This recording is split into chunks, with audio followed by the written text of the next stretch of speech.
Au plan national, remise en cause de l'orientation socialiste par le président Chadli Benjedid, une politique de libération larvée est mise en œuvre. Dès lors commence le règne des libéraux.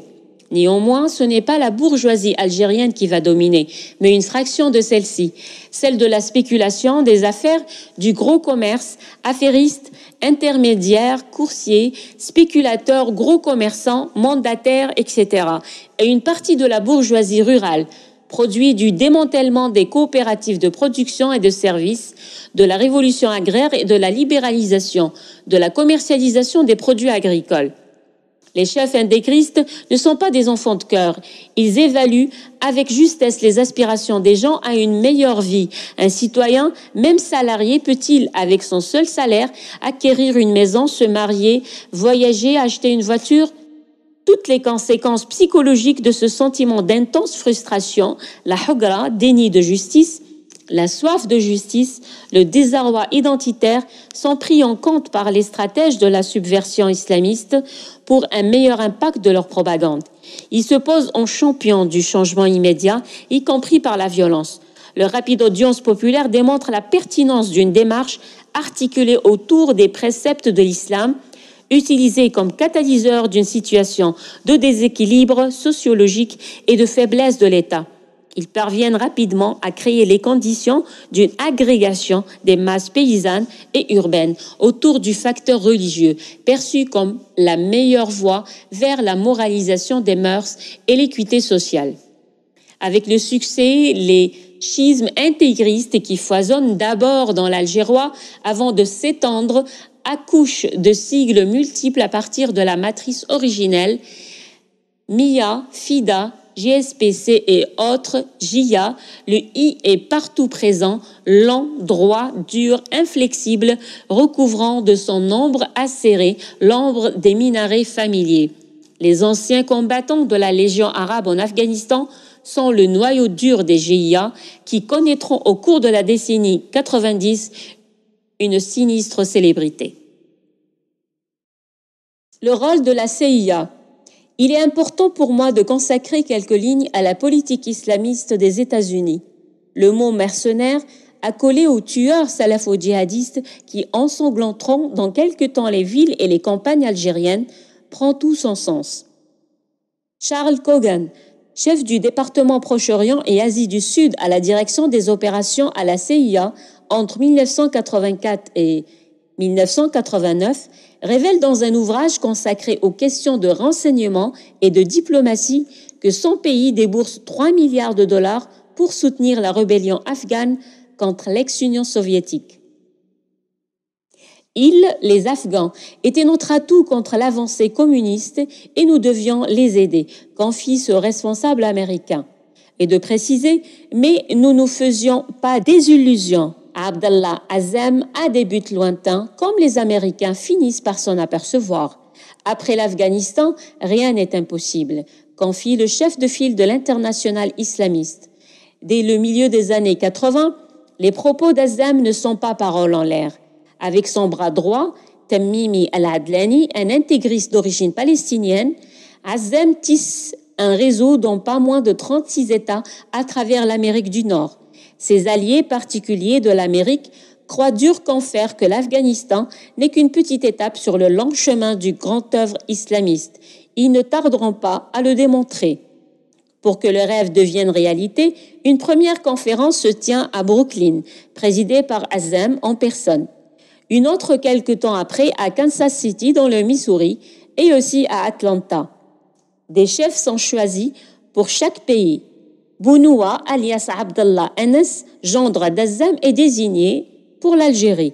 Rachid Rannouchi pour la Tunisie, Tawfiq Mustafa pour la Jordanie et Youssef Al-Qaradawi pour l'Égypte. Azzam, qui commence à s'émanciper dangereusement, est assassiné en 1989 à Peshawar, aux frontières pakistano-afghanes, par ses anciens employeurs. La lutte contre le terrorisme international est d'autant plus difficile que les zizanies intestines commencent à faire éclater en de multiples chapelles la mouvance. Les Américains qui pensent pouvoir la reprendre en main après l'élimination de son chef charismatique déchantent. La CIA, qui n'a plus d'interlocuteur unique, finit par reconnaître qu'elle perd son contrôle sur l'islamo-djihadisme. Après la mort d'Azzam, son cousin Faiz prend le relais et, dès 1990, relance les appels au djihad transfrontière à partir d'Atlanta. Faiz Azzam ne s'accommode pas de l'en-détour. Le sang doit couler, nous devons couper des mains, répandre le sang partout. Plusieurs stands d'exercice au tir sont recensés dans 9 États aux États-Unis. La réglementation américaine sur les armes leur facilite les choses et leur permet d'acquérir un redoutable arsenal. De véritables camps d'entraînement sont ouverts dont le modèle est exporté en Algérie, au Soudan, en Égypte et dans d'autres pays musulmans. Avec Faiz, on passe du discours à l'action directe. La secte est à son aise face à une administration américaine permissive, des services de renseignement impuissants à faire agir les politiques qui arguent la liberté de culte et d'expression. Olivier Revel, ancien responsable du FBI, qui regrette à demi-mot que les lois de son pays aient empêché ses services d'intervenir à temps, reconnaît que tout a été fait pour paver le boulevard aux djihadistes. Les services de renseignement américains savent que l'Égyptien Omar Abdelrahman, coopté à la tête de l'internationale intégriste, a lancé une fatwa contre le président Sadat, mais ne réagissent pas. Le 6 octobre 1981, Sadat est assassiné. Lorsque Abdelrahman est arrêté et inculpé pour son rôle dans l'attaque à la bombe contre le World Trade Center le 26 février 1993, Abdul Wali Zindani, un intégriste yéménite et dans la télévision algérienne se fait le relais dans les années 80, reprend les appels au djihad toujours à partir des États-Unis. Nous savions qu'ils, les islamistes, fabriquaient des bombes et qu'ils transportaient des armes à l'étranger, confie Olivier Revel. 7 ans plus tard, le 11 septembre 2001, les 2 tours jumelles s'écroulent et des milliers de morts sont dénombrés. La plus grande menace était venue de ce qu'on ne savait pas, de quoi ils étaient capables, avoue le FBI, lorsque Ben Laden sort de l'anonymat de la façon qui marque les esprits. Les services de renseignement américains non seulement savaient, mais disposaient déjà de plans préétablis. Nous avons énormément lu un certain nombre de théories ou de concepts écrits par d'éminents penseurs qui, eux, réfléchissent aux devoirs du monde judéo-chrétien, qui englobe surtout le monde américain du Nord et Israël. Ils reprennent une théorie déjà éculée, à savoir la guerre des civilisations. Voilà comment est définie la théorie de l'arc de crise. La théorie de l'arc de crise, en anglais Crescent of Crisis, est un concept de géopolitique visant à définir la politique américaine, puis occidentale face au monde musulman. Le concept a beaucoup évolué et connu divers avatars entre son développement initial par l'américain Brzezinski en 1978, sa reprise par l'historien britannique Bernard Lewis dans les années 80. La théorie de l'arc de crise a été d'abord théorisée par le Britannique Bernard Lewis, conseiller au département d'État des États-Unis entre 1977 et 1981, puis reprise et popularisée par le politologue américain Brzezinski en 1978. Cette stratégie géopolitique américaine puis otanienne est similaire au plan Yénon de la politique israélienne des années 80. Son objectif était d'abord la déstabilisation de l'URSS et de l'Iran. Les partisans de la théorie de l'arc de crise, à savoir les puissances occidentales pour lesquelles Brzezinski et Lewis ont développé cette théorie, voient en elle la possibilité de créer des mini-États pétroliers plus faciles à contrôler que les États souverains à forte identité comme l'Iran et l'Irak. Le moyen utilisé est la balkanisation du Moyen-Orient. Son étendue géographique a varié au fil du temps, qualifiant en 1978 l'ensemble des pays musulmans de langue turque et iranienne qui s'étend du Bosphore à l'Indus, puis reliant en 1979 le Pakistan à la Somalie en passant par l'Égypte et l'Éthiopie. En 2010, la courbure du croissant s'est inversée, reliant désormais le Proche-Orient, l'Irak, l'Iran et plus à l'est l'Afghanistan et le Pakistan. C'est dans son livre « Au cœur des services spéciaux » qu'Alain Chouet, ancien chef du service de renseignement de sécurité de la DGSE, nous apporte ses lumières quant au projet de l'administration Bush. Il nous explique que la guerre menée par les États-Unis en Irak n'était pas une guerre pour le pétrole, mais si la maîtrise des ressources énergétiques est une composante indispensable dans un tel conflit. Il apparaît en revanche que cette intervention était un premier pas vers une modification de la donne stratégique dans la région, le plan du Grand Moyen-Orient promeut le concept d'un Moyen-Orient démocratique, bourgeois et commerçant, apaisé parce qu'éclaté sur le plan communautaire de façon à constituer un ensemble de petits pays homogènes et plus ou moins rivaux entre eux, dont aucun n'aurait la puissance suffisante pour s'opposer aux intérêts américains et aux intérêts israéliens. Plus précisément, ce projet consiste à favoriser ou provoquer l'éclatement des pays voisins d'Israël, la Libye, la Syrie, la Jordanie et l'Irak, en état de taille réduite et donc de dangerosité moindre. Ces nouveaux États construits autour d'appartenances confessionnelles ou communautaires auraient un rôle de digue face à l'océan sunnite tout en justifiant l'existence d'Israël en tant qu'État à fondement religieux. À partir du moment où vous avez un État druze, un État alawite, un État maronite, un État chiite, etc., pourquoi pas un État juif? Ce projet de Grand Moyen-Orient, que certains appellent la doctrine Bush, s'inspire de plusieurs travaux.